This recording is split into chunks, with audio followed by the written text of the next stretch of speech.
Welcome everyone.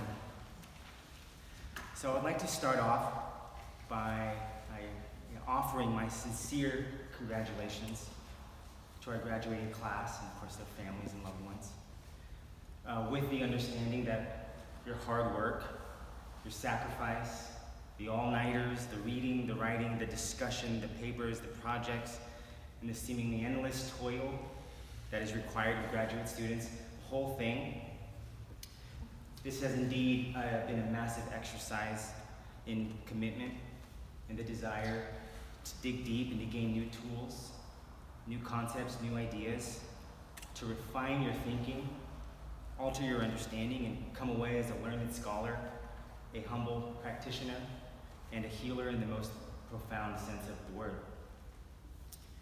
You, in essence, have undergone a profound transformation.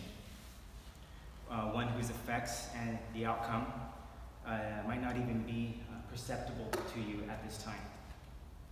But through the vehicle of your education, you have planted seeds of great potential. And now with this graduation, those seeds have sprouted. And you are now emerging into the sunlight to take in the rays of scholarship and light, to breathe in new air, and to chart new territory for yourself that was previously only potential. Now it is a reality. And with these steps you are taking today, you are ever closer to realizing your own destiny. What does it mean to be a student at CIHS? As a former student, this is a question that I often ask myself. Perhaps beyond the superficial notions of simply being a student in graduate school with all the trappings of society that it comes with, an examination of its meaning perhaps gives us better clues as to the ultimate significance of our undertaking this path at this school. When I ask students why they chose or why they choose to come here, most often the response is something along the lines of, "Well, I just knew I had to come." There, in that simple phrase, lies something powerful. And immediately one feels the emergence of a deeper, perhaps more intuitive reasoning process, where we feel guided to our specific locale, not as the result of kind of analytical thinking, but instead as the result of something deeply felt within. And as we know, in the realm of intuition, the impact of it lies precisely in the ineffable noetic quality that accompanies that feeling of just knowing.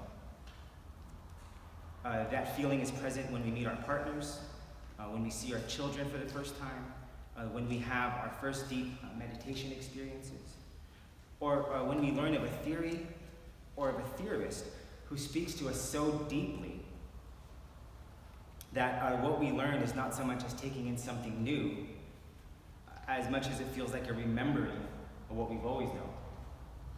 It's something inexplicable, self-evident, and powerful. And when we exercise the profundity of this sentiment, this intuition, and we apply it within the context of our lives, we know that we are following the steady, loving rhythm of our own deepest heart. And it is this heart, this symbolic place of wisdom that resides deep within us, that carries a song of truth, a song of life, one that only we as individuals can sing. And indeed, it is a song that is only meant for us to be sung by us. And it is this song that gives genuine color and shape to our lives, and in the context of our education, this allows us the freedom and the flexibility to share ourselves with society in a manner that's primed for maximal impact, maximal healing, and the realization of our maximal potential. So in essence, the choice to follow our heart and come here, this is the choice to commit to ourselves in a very real, very visceral way. We knew we needed the freedom to be ourselves, and so we decided to come here. We knew we needed a supportive space of understanding, free from the constraints of an outdated materialist worldview, and so we decided to come here. We knew we wished for a holistic education, one that honors the sacred and the practical, the transpersonal and the biographical, the macro as well as the everyday micro, and so we decided to come here. And again, our choice for this little school, brimming with energy and life and humanity, this reflected a willingness to cast aside the shackles of safety and convention toward the uncharted waters of exploration, the cultivation of self-knowledge and self-realization, and the understanding that true learning, as Plato famously said, involves unlearning, and that facts and concepts alone, they are dead without the humble acceptance of a greater unit of reality in which we all play an important, nay, vital part. To be sure, this has been a wild ride for each of you. But at this point, I can imagine that it's been a ride that has been worth taking. And you're shaking your head, so that's good. It's a good thing. And so you must honor yourselves for how far you've come, for how much you've fought and struggled, for all the sleepless nights, the stress, the coffee, the yoga, the meditation, all the tools that have helped you to make it through. While you all come with goals and aims and aspirations for the future, do not minimize the importance of today, of this day. My own graduation a few years ago was a highlight of my life, and the memories of that day I'll cherish forever.